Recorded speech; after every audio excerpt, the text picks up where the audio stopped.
Thank you.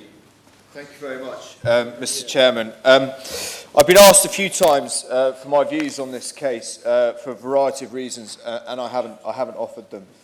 But with this issue yet again reaching Parliament this week, and with my fortune in now being a member of this House, I'll use this as an opportunity to set out my case, my view on this case. Now, as a bit of context, okay, I never really achieved anything particularly great in the army, but I do have a unique viewpoint. I served 3 tours from the beginning of the Afghanistan conflict. I served in the chaos that was 2006 when we first went there. I served at the strategic level in 2008 and 2009 with a unit that was involved in the strategic sort of manhunting outside of Task Force Helmand. I then served in 2010 in the exact same area of this individual we're talking about today. At the end of that tour, my CO told me I was probably the most combat experienced terminal controller at the Army at the time. So I have an intimate understanding of the issues that are at stake in this case. I served in the exact same area as Marine A just 12 months before him during a final tour of duty in southern Afghanistan. The area was renowned as one of the most contested in Helmand. In January 2010, the Americans, just for a bit of context, the Americans had completed a huge operation in Marja to the south. It was complemented by an operation, a British effort called Operation Panther's Claw, to squeeze the heavily enemy-occupied areas around Nadi Ali and the district centre in that area. All operations have unintended consequences, and the main one on this occasion was that the very heavily armed and well-organised, and what we would call sort of Tier 2 and Tier 1 Taliban commanders had been squeezed into an area just north of Nadi Ali, south of the main sort of Neb Canal which runs in that area. So they were sort of fixed geographically into that area. It was known on the map as an area that's 31 West. To the rest of us, it became known as the jungle. The area that both myself and subsequently Marine A served was so demanding that halfway through that last tour, the holding ground unit I was supporting was replaced by the Theatre Reserve Battalion. My small fast support team, with one already dead, was asked to stay and be the continuity, the corporate knowledge, if you like, for that particular area of operations. The truth is that this was at that time, and no doubt a year later, when Marine A, I'll call him Marine A, I don't believe this individual should have been named in the public, and I will do that throughout my speech. The truth is that, at this time, and no doubt a year later, this was the darkest place in Helmand. Now, that title switched areas as the campaign wore on. At times it was in Sangin, at times it was in Musakala. And like I say, I have context to this. I served in multiple areas on multiple tours with different forces at the strategic level down to the tactical. And I have no doubt that this was the most demanding place that I served. I found life when I came home, a challenge when I came home from that tour. As ever, I made sure I could look my wife and daughter in the eye. No one died who didn't need to die, but it was perhaps the most formative experience of my life, and I suspect for Marine A, the experience was broadly similar. I'd like at this stage to make a point very clear that I think is really important. I'm no apologist for Marine A. I have been in his position, as have many others, but we have not broken the law and we have not stepped over the abyss as he did. I also do not think it is for politicians to interfere with the judiciary process, and I respect that opinion, but there are some serious problems with this case that I am deeply uncomfortable with, and I feel I have a duty to speak out about them. One of my driving forces for coming into Parliament was how we look after our people within the military, who we ask and we expect, but don't often want to know how they do it to keep us safe. There is no doubt that the last 10 years have had a chronic effect on a generation of young men and women from this country. There is also no doubt of the desensitising process that occurs when one is engaged with the enemy on a daily basis.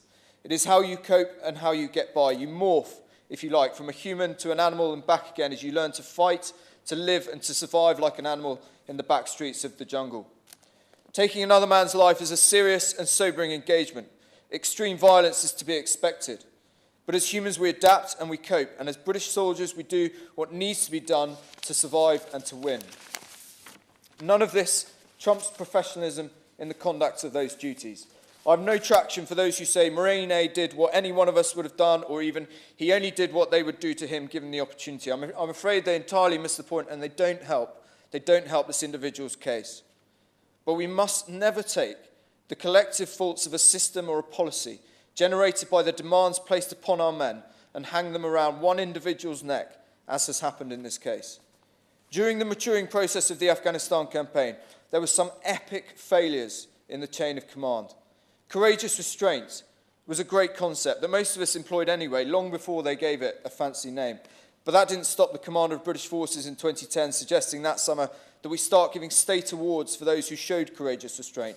I think the Americans are still laughing at us now. A strange culture developed around the conflict at that time. Commanders wanted to do Afghanistan, to get it on their annual reports. And as ever, most new officers in theatre would start trying to outdo their predecessors. We started to be asked to follow up direct action from the air, which meant conducting a ground patrol to check for collateral damage on a target that you've just hit, which is insanity if you consider where these targets are in enemy territory and the IED risk. Notwithstanding, the effects of these strikes are pretty obvious straight away. The effect on this, on our blokes, is that every single step they took, every single round they fired was raked over time and again, under microscopic scrutiny with potential strategic effects. The pressure this placed on men engaged in mortal combat has never and was never correctly assessed or accounted for by the chain of command, or in this man's court case. This pressure has never been higher in the history of armed conflict. There's a reason that this individual is the first man to be convicted for this crime since the Second World War.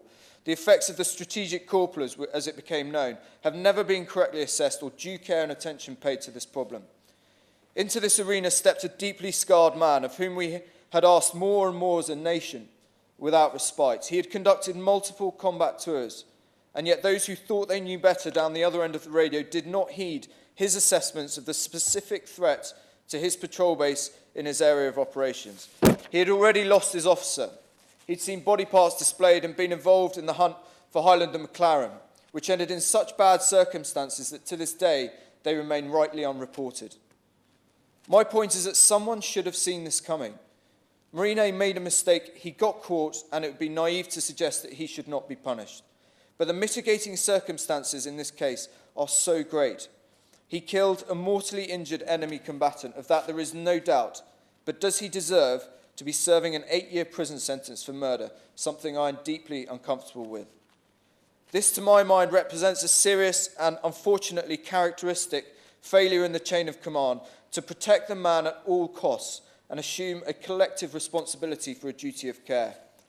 The trauma risk management procedure instigated to try and ameliorate the onslaught of disturbing experiences was a good idea, but again, tokenism prevailed. It was appallingly implemented and administrated, and to this day, I had a conversation only 3 weeks ago with at the top of the MOD about how this TRIM procedure has been implemented, and all I can simply say is that it's delusional in how it is assessed. We need to get that right. We have nobody who is prepared to take responsibility for a care pathway for our servicemen and women once they leave, and I'm absolutely determined to implement that. Yes, of course. I was grateful to my honourable friend. I think his comments are very powerful, and I would just put this on the record that I think most members of Parliament would be surprised at how many of their constituents to this day are suffering from PTSD. Yeah, I mean, if I could answer that for a minute. This PTSD system has, it is such a chronic effect on this generation that we have asked to do our bidding in conflicts that are miles away. And there's often that time lag between the effects and when it actually kicks in, that there still seems to be this idea of sort of putting it to the side, which is simply not good enough. We have to look after our blokes better. I'll come on to that in a minute. If you were to commit murder as a civilian, you would be entitled to a psychiatric assessment as part of the trial process. Why on earth was this not done in this case? This man broke the law, he knew it, and he got caught. But someone must have seen it coming, and there is the point of failure. In this country, we do not look after our blokes well enough, and he is yet another example. We are getting much better. This Prime Minister and Chancellor, the first thing they think about when libel money comes down is veterans' charity. We have a unique opportunity now to get this veterans' care right. This sector needs clearing up, but that is for another day. With our justice system, one of the fairest and most stringent in the world, I've little doubt that Marine A's conviction will not stand by the end of this Parliament. He has killed a man when he should not have done in the heat, intensity, fear and sweat of a modern counterinsurgency campaign. But convicted of murder and sentenced to 8 years, I'm not comfortable with that, and I suspect I'm not in the minority. We must do right by this man. I support efforts to look again at his conviction, and I'm grateful for the opportunity to speak on this matter today. Stephen Patterson.